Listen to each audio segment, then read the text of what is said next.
All right, let's break the Kumail glass because to give this show a kick in the ass. Kumail Nanjiani.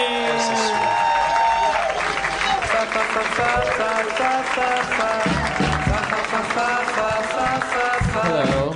I'm hungover, so the show's low energy. So I'm bringing out the big guns. The show's been going great. I've been listening and watching. These people love it. They're like, yeah, kinda. Kumail, We're on board, kinda. Kumail, is it just me or do you get sexier every time I see you? I've been taking pills. What sort of pills? Just like diet pills. They work, guys. Don't listen to what moms say. Here, I'm making you a drink. Oh, thank you. Thank you. I'm just using my hand to put the ice in the cup. Kumail, do you fancy yourself a father?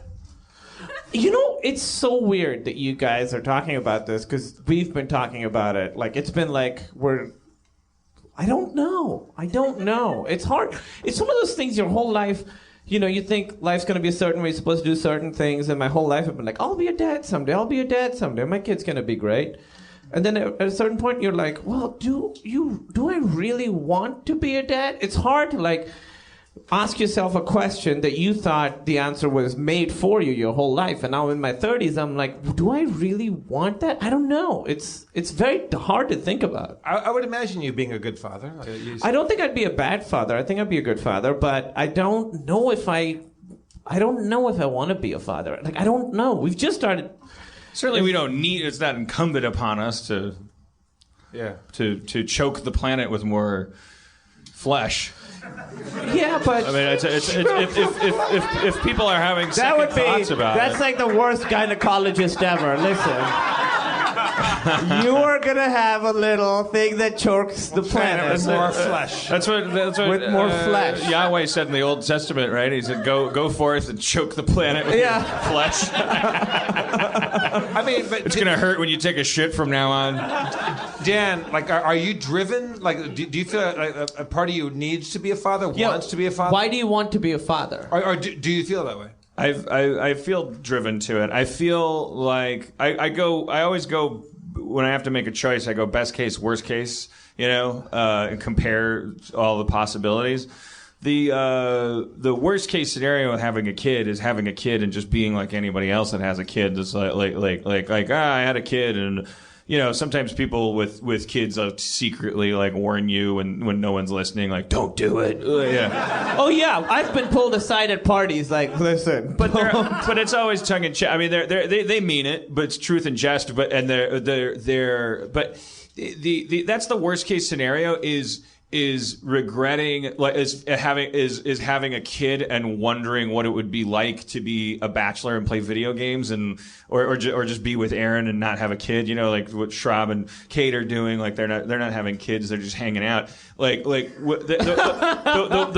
worst case scenario is worrying about that. What am I missing? The worst case scenario with not having a kid is far worse. It's like being 70 years old and going like, I've had a pretty good life. We've had our ups and downs and our chuckles, but I'm gonna die. Bring in the people I'll say my final words to. Yeah. There is no one. Yeah. Bring in little Danny Jr. Now you traded his soul in for playing Wolfenstein.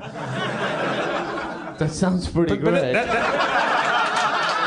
That's no reason to have a child. Is that you feel like at your dying breath that you wish there was a younger version of you? But it's not just about my dying breath. I'm talking about all those years in between too. What I'm trying to say is that wondering what it would have been like to have children is for me a more dire fate than wondering what it would be like to not have children. Yeah. Something that I have 41 years of experience with. I know the path that I've been on, and I know that sometimes I wish it would last forever. You're like, this is going great. Let's bring a couple children into this.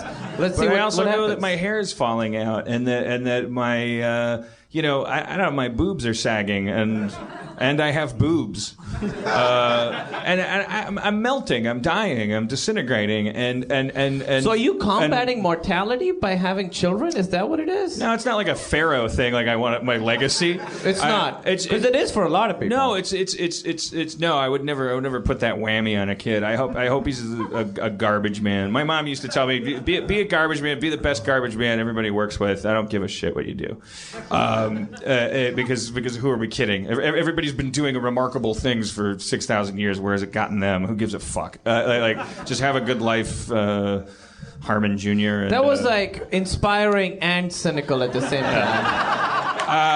The awareness of my mortality is I'm saying like I want to tell a story with my life, and I'm halfway through that story, and if for me reproduction is the second half of a full life. Oh. I thought it was like setting up a sequel, when like Freddy's hand comes out again. You're like, oh, there's more Harmon happening. I don't even know how to like think about this because for me a reason that I always assumed I wanted kids was like that's how you.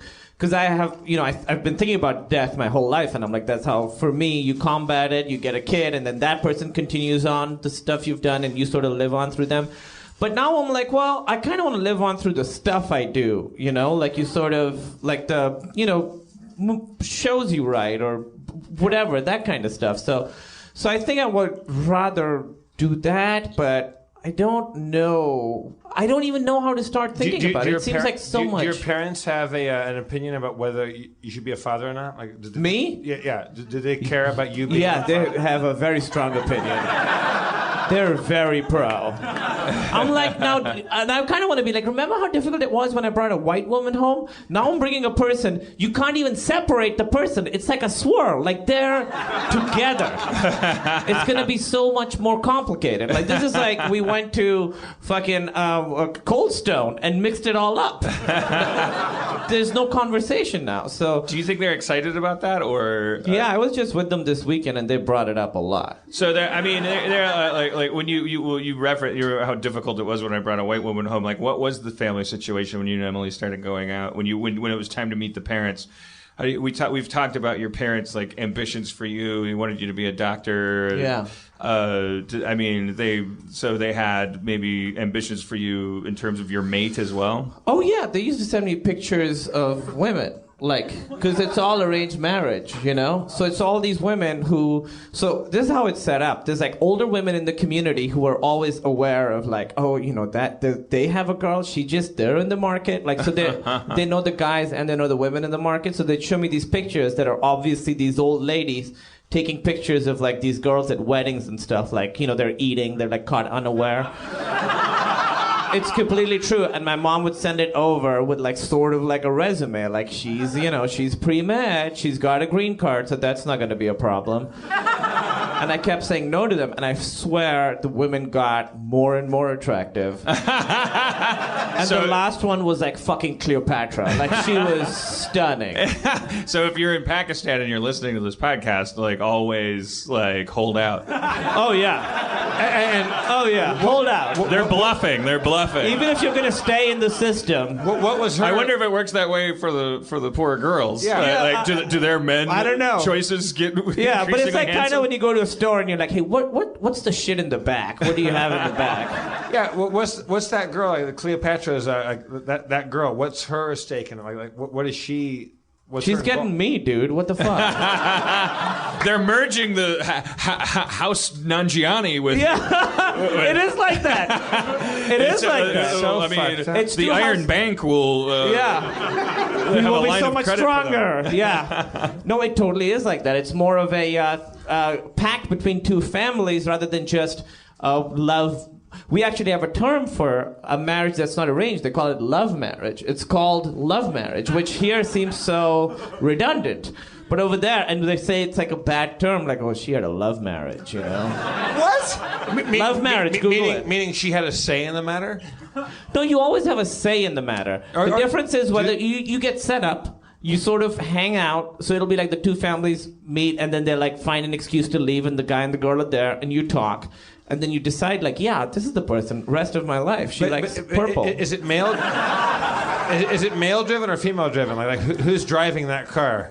Both people can say no. It's like in that it's fairly even for how crazy a system it is. The woman can say no and she doesn't have to get married, and the guy can say no and they don't have. Both have to say yes.